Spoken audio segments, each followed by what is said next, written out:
Okay, now we're recording on both sides. Okay, so what I have decided to do for the next 21 days is to do Louise Hay's mirror work.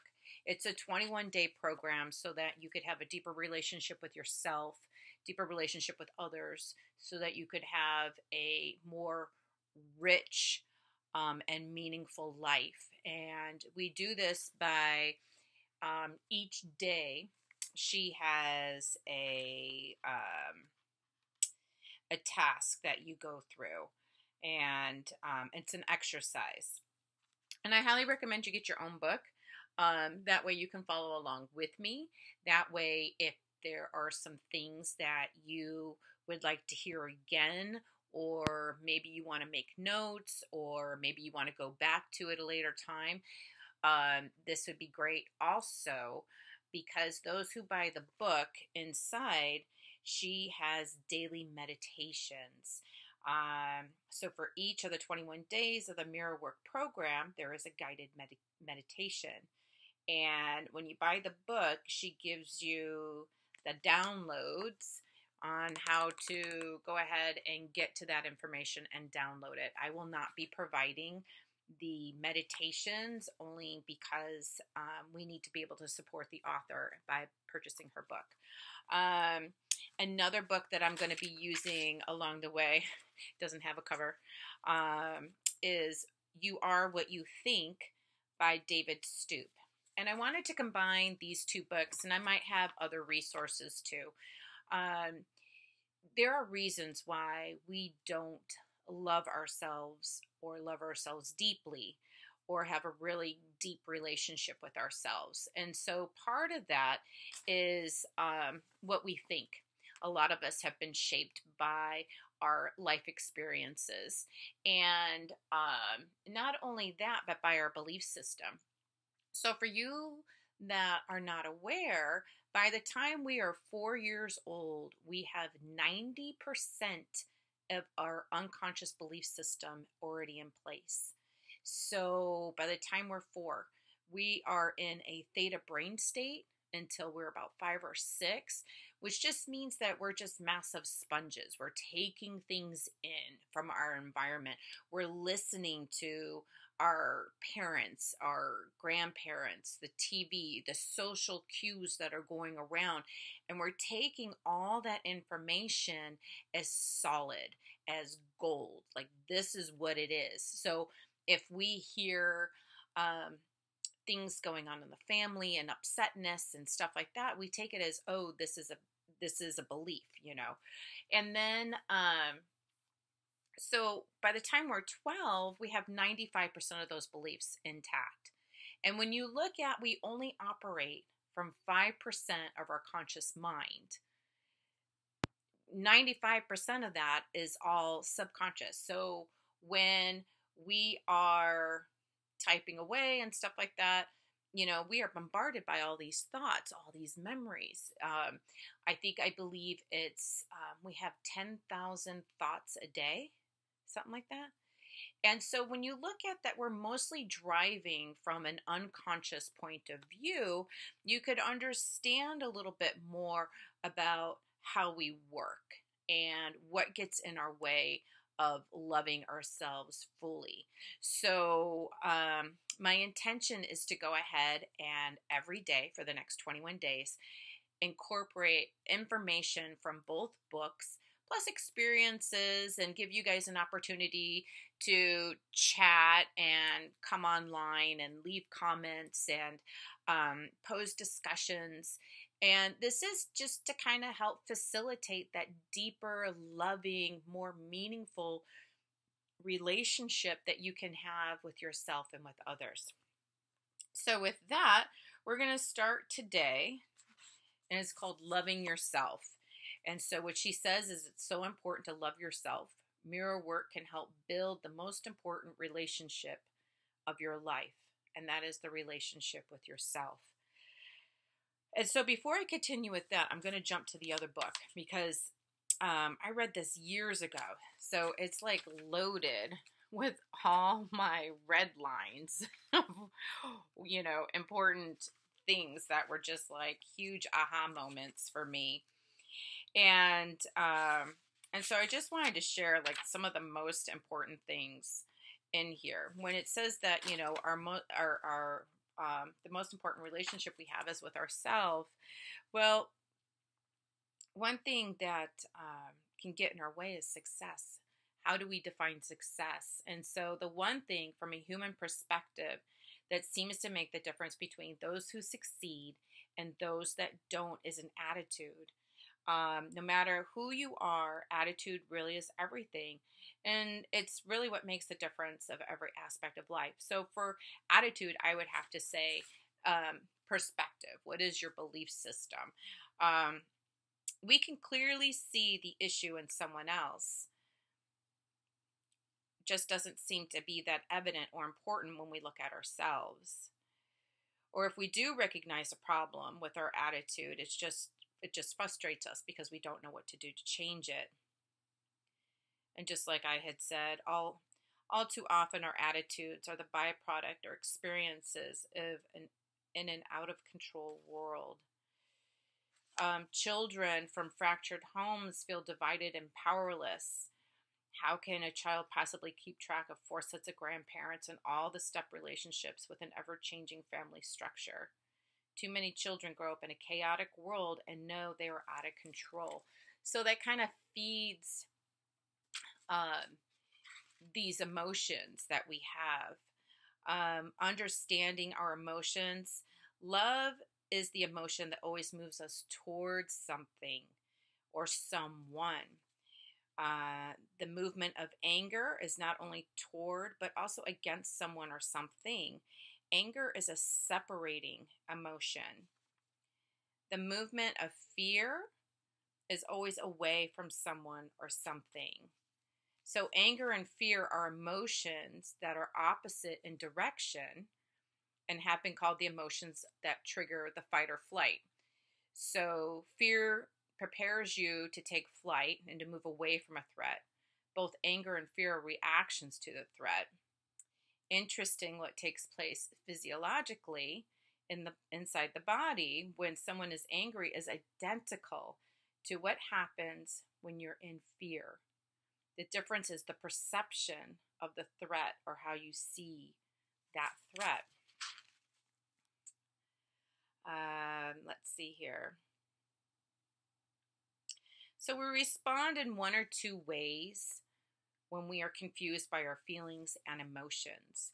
We either become overwhelmed by allowing our feelings to spill over onto the area around us, or we draw them into a confusing drama.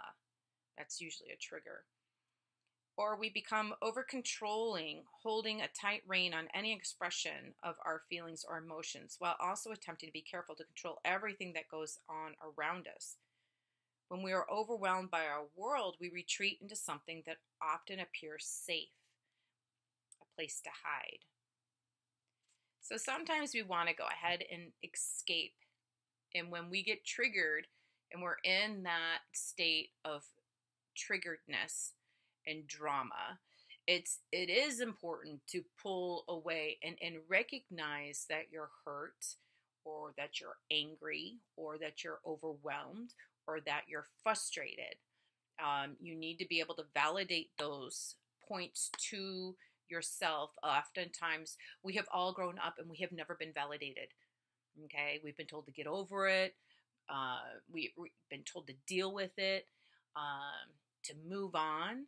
And those are not ways that we could show ourselves that we love ourselves enough to understand what is happening. Okay, our feelings, are very important and need to be recognized. There's something I'm trying to remember. I can't remember what it was. Emotions get us to react and feelings get us to act. So when we understand what we are feeling, we can kind of calm things down a little bit within ourselves and be able to come at it from a point of new perspective, meaning what do I want to get from this? Okay, if there's a trigger, someone upset you, somebody said something, and it reminds you about something that happened when you were little, like maybe you were always told no, maybe you were always, just disregarded, and those left you feeling unheard and unloved. Okay, so moving past that. So now loving yourself. When you begin your mirror work, you may think it's too easy or it's too silly. A lot of things I suggest that you do over the next 21 days may at first be too simple to make a difference. But I have learned that simple actions are often the most important. One small change in your thinking can lead to huge changes in your life. So each day we're going to address a different theme. She will begin with thoughts on the theme and then give us a mirror work exercise. And we are to practice this mirror work exercise throughout the day. Hi, Diane. You can begin in the morning by doing this exercise in front of your bathroom mirror. So it's important that you're in a mirror. And then during the day you can repeat it whenever you pass by the mirror or see your reflection in a window. You can also carry a pocket mirror with you and use it to do mirror work whenever you have a few minutes to spare. I urge you to keep a journal as you do your mirror work. Jot down your thoughts and your feelings so you can see how you are progressing. Each day I will give you a journaling exercise, suggesting a few questions to help you get started. I believe that each of us has the power within us, a higher self connected to the universal power that loves and sustains us and brings us prosperity of every kind. Journaling will help you to connect with this force. You will see that you have within you all that you need to grow and to change. Each day, I will also provide you with a heart thought to support your mirror work and an affirmation to help you put the day's theme into action. Finally, I offer a guided meditation. And remember, you have to get the book in order to find out how to download those meditations. I suggest that you sit quietly before you go to bed and reflect on how these ideas can make your life a little easier and a lot better. You can read the meditation in the book, or if you prefer, listen to the audio version from which it was adapted. So today starts day 1 out of the 21 days. So what you're supposed to do is you're going to stand or sit in front of your bathroom mirror, and you're going to look into your eyes. Okay, this is where it starts to seem silly, but the thing is that when we want to have a deeper relationship with ourselves and with other people, eye contact is important. And for a lot of people, especially those with traumatic environments from their childhood, have difficulty making eye contact with people. So you're going to look into your eyes. You're going to take a deep breath and sit. And plus, those that come from traumatic environments have not had someone lovingly look them in the eyes. Okay, usually there is some type of repercussion, and so meaning that they're not being talked to in a loving way. Okay, so eye contact may be something new and something that she's definitely saying that you need to do here. So while you look into your eyes, you're going to take a deep breath and say this affirmation. I want to like you. I want to really learn to love you. Let's go for it and really have some fun. Okay? So here we're starting out acknowledging that we need to like the person that's in front of us. Sometimes when we see our reflection in a mirror, we think, oh, my hair doesn't look good, or I look so fat, or we're thinking, different things. So here we're making the connection and the connection with ourselves, saying, I would really like to get to know you. I would really like to like you. I would really like to love you. So then you're going to take another deep breath and you're going to say, I'm learning to really like you. I'm learning to really love you. And you're going to say it with compassion. You're going to feel goofy, but that's good. Goofy is good.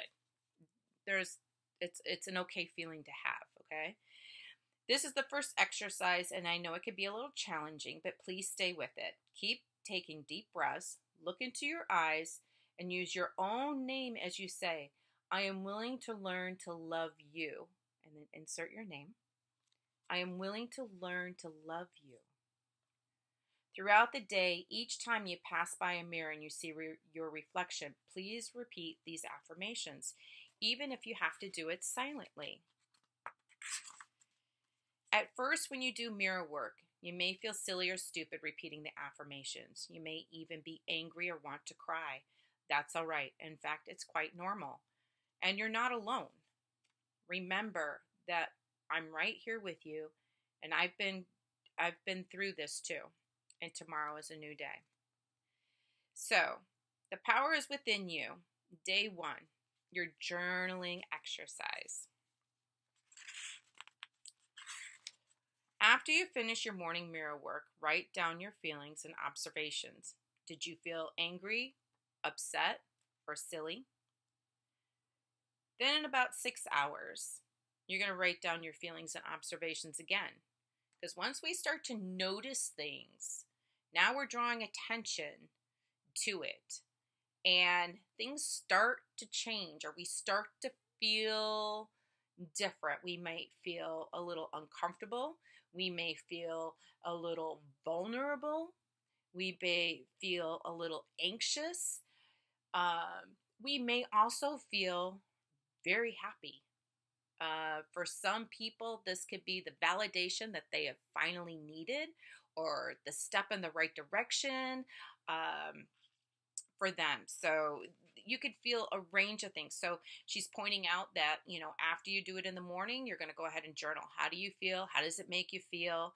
Then 6 hours later, how am I feeling? What's happening in my world since I've done this mirror work, since I've been saying these affirmations? And again, today's affirmation is, I am willing to learn to love you. And you insert your name. I am willing to learn to love you. And you're saying it, looking into your eyes in the mirror with compassion. So you're going to keep track of your changes in your behavior or your beliefs over the course of the day. Did the exercise get easier, or did you continue to find it difficult after a while? At the end of the day, like before you go to bed, you're going to write down what you learned from doing the mirror work. So you're going to look back over the day and really write down, any aha moments that you had, anything.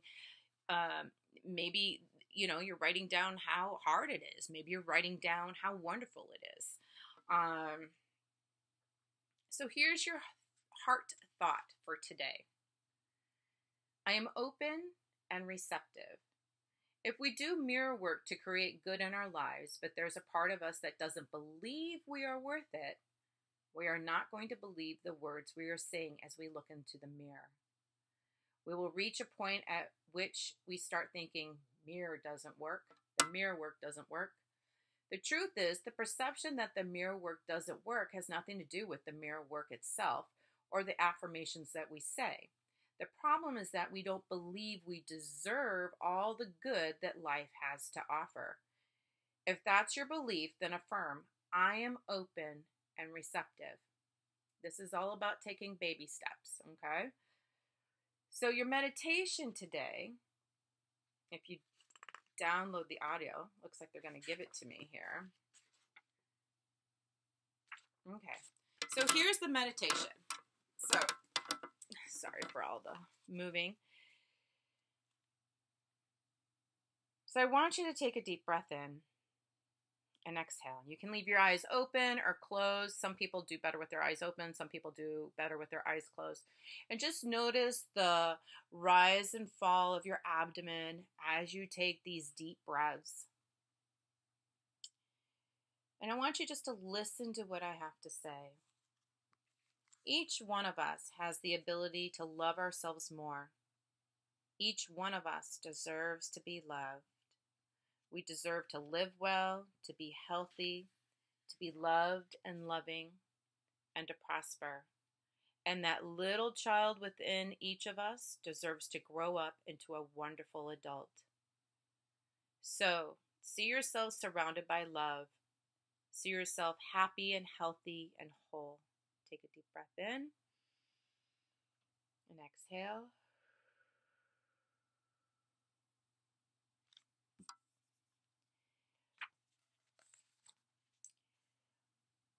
See yourself surrounded by love. See yourself happy and healthy and whole. And see your life as you would like it to be, putting in all the details. Know that you deserve it. And then take the love from your heart and let it begin to flow, filling your body and then moving out from you. I personally find it easy to visualize the person or an animal that I've had unconditional love with. Okay, that's the best way to feel love in your heart. Once you focus on that person or that animal, then you can start to feel it in your body and then moving out from you. You can expand it out from you, 360 degrees around you. Visualize the people you love sitting on either side of you. Let the love flow to those on your left and send them comforting thoughts. Surround them with love and support and wish them well. And then let the love from your heart flow to the people on your right. Surround them with healing energies, love, and peace and light. Let your love flow around the room until you are sitting in an enormous circle of love.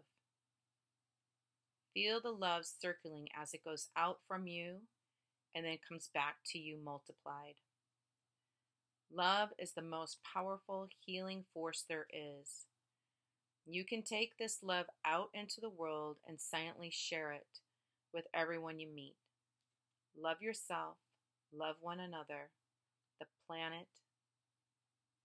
Love the planet and know that we are all one. And so it is. So again, your affirmation as you look into the mirror is, I want to like you. I want to really learn to love you. Let's go for it and really have some fun. And then you're going to say, I'm willing to learn to love you, and then the name, your name. I'm willing to learn to love you. So be gentle with yourself as you do today's mirror work and say those affirmations. Recognize how you feel and what's coming up. If things are coming up for you, I want you just to journal them down. Okay, we can talk about them tomorrow, see how you've done with today's mirror work. So at least do it 3 times today. Okay, you need to be able to go look into the mirror and say it. You need to be able to pass by a mirror or a window, something that has your reflection, and you need to be able to say it either quietly in your head or out loud. Okay, and you need to try and say it as often as you can, but a minimum of 3 times. Okay, so this is day 1 of our 21-day challenge for mirror work. So any questions, write them down below. Any comments, write them down below. Like I said, we're going to combine the working of 2 books. We're going to do the mirror work, and we're going to be doing You Are What You Think. We're going to help reverse some of the self-sabotaging, self-limiting beliefs that we have by understanding where they come from and taking steps to kind of reverse that and find something that is more beneficial for us. Okay, so there's day 1. Many blessings. Bye.